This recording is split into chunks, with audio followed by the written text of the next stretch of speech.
Baik, Assalamualaikum warahmatullahi wabarakatuh. Perkenalkan nama saya Fakih Indrasmana dan teman saya, Kepolisian Putra Marlin. kami akan menjelaskan tentang uji korelasi Pearson. Jadi, apa sih uji korelasi Pearson ini? Uji korelasi Pearson ini pernah dibahas dulu di Medsta 2, namun bukan ujinya ya, tapi korelasi Pearson-nya, yang mana korelasi Pearson ini mengukur hubungan antara dua variabel, lebih tepatnya hubungan linear, dengan asumsi data tersebut normal. Variabel yang diukur dengan skala pengukurannya itu interval atau rasio. Nah, bedanya di uji korelasi Pearson ini, kita akan menguji nilainya, bukan hanya sekedar mengetahui nilainya dan menyimpulkan itu hubungan negatif atau positif, tapi kita akan menguji dengan tingkat signifikansi yang ditentukan. Nah, sedikit review di sini, koefisien korelasi ini nilainya ada rentang min 1 sampai 1, hubungan yang kuat antara dua variabel tersebut, dan nilai R mendekati 0, itu mengindikasikan bahwa hubungannya semakin lemah. Nah, ini yang membedakan uji korelasi Pearson dan korelasi Pearson biasa, yaitu hipotesis.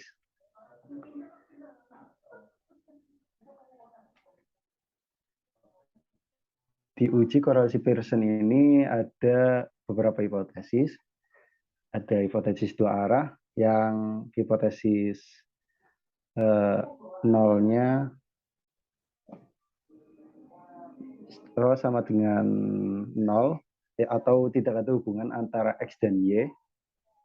Satunya rho tidak sama dengan 0, ada hubungan antara X dan Y.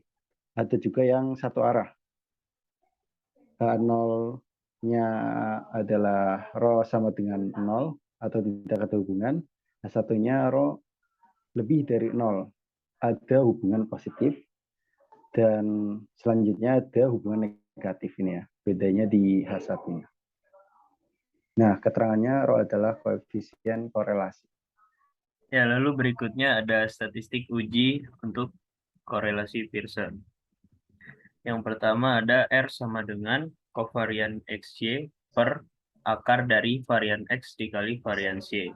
Dan bisa juga dijabarkan menjadi seperti yang di bawahnya N dikali sigma XY dikurang sigma X dikali sigma Y per akar dari N dikali X kuadrat dikurang sigma X dikuadratkan dikali N dikali sigma Y kuadrat dikurang sigma Y dikuadratkan, di mana N di sini adalah jumlah pasangan sampel X dan Y. Lalu kita juga dapat menggunakan statistik uji T, yang mana rumusnya T sama dengan R akar N min 2 per akar 1 min R kuadrat. Dengan catatan statistik uji T ini dapat digunakan jika X dan Y berdistribusi normal bivariat. Nah, lalu ini disajikan tabel Pearson dan tabel T, di mana tabel Pearson ini berderajat bebas N-2, di mana N-nya adalah pasangan dari X dan Y, jumlah pasangan X dan Y.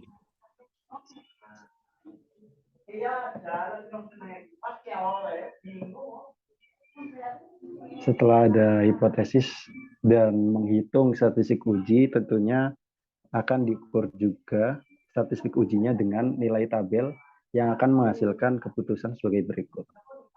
Yang hipotesis dua arah akan menghasilkan tolak H0 jika nilai mutlak R-nya lebih besar dari R tabel dengan signifikansi alfa per 2 dengan derajat bebasnya N-2.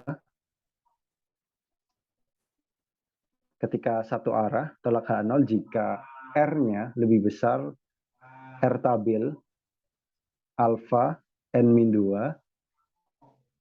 tolak H0 jika nilai R-nya lebih kecil dari min R tabel alfa N min 2. R lebih kecil min R tabel itu jika negatif, dan tolak H0 R lebih besar R tabel itu jika positif. Kurang lebih sama untuk menggunakan tabel T yang jika nilai korelasinya ditransformasikan menggunakan uji T, tolak H0 jika mutlak T lebih besar, T alfa per 2 dengan derajat bebas N-2. Yang satu arah, tolak H0 jika T lebih besar T alfa N-2, tolak H0 jika T kurang dari min T alfa N-2.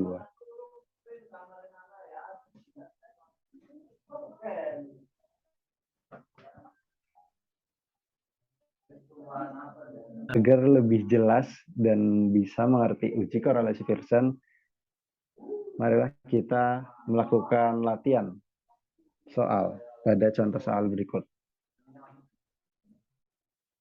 Ya, ada contoh soal. Seorang profesor mengumpulkan informasi dari mahasiswa tentang jumlah film yang mereka tonton per minggu dan berapa lama waktu dalam jam yang mereka habiskan untuk belajar per minggu. Tentukan nilai R dan ujilah apakah terdapat korelasi linier antara banyak jumlah film yang ditonton dengan lama belajar.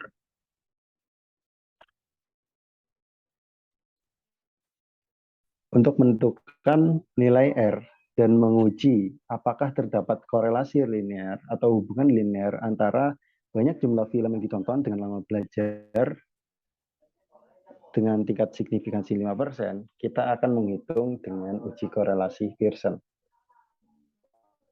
Lebih baiknya kita akan membuat tabel seperti yang ada di video, yaitu kita akan membuat tabel X kuadrat, Y kuadrat, dan XY. Nantinya masing-masing akan dijumlahkan agar bisa kita hitung melalui rumus korelasi Pearson yang sudah dijelaskan tadi.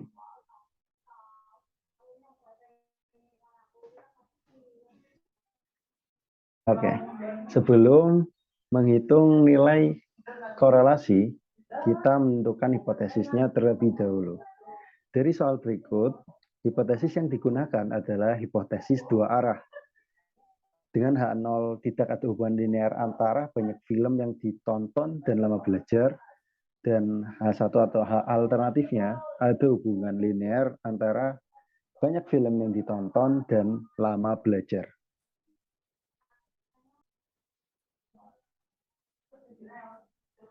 Setelah menentukan hipotesis, kita akan menghitung statistik uji.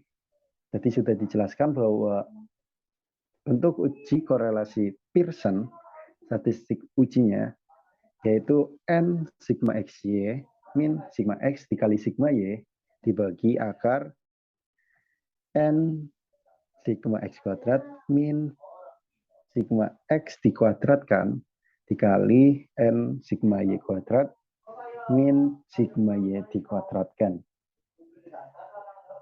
Setelah dilakukan perhitungan dan memasukkan angka-angka yang telah dihitung tadi, didapat hasil minus 0,83.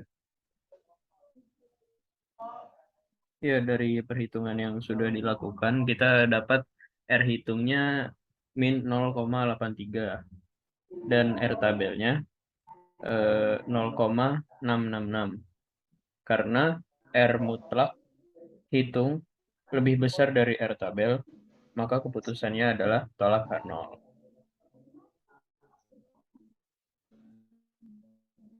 Setelah menghitung uji korelasi Pearson menekan rumus yang tadi, kita juga bisa mentransformasikan nilai R ke dalam uji T dengan rumus 1 min R kuadrat. Akan didapatkan hasil minus 3,937.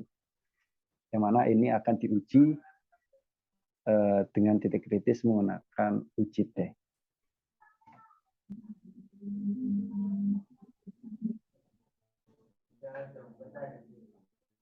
Nah, dari perhitungan yang sudah dilakukan, T hitung kita dapat min 3,937.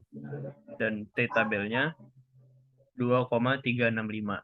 Dan sama seperti yang tadi, karena T mutlak hitung lebih besar dari T-tabel, maka keputusannya adalah tolak H0.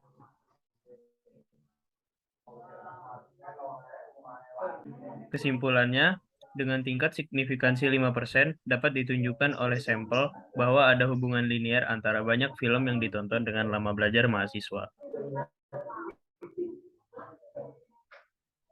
Baik, itulah yang bisa kami jelaskan mengenai uji korelasi Pearson. Mohon maaf apabila ada kesalahan. Terima kasih. Assalamualaikum warahmatullahi wabarakatuh.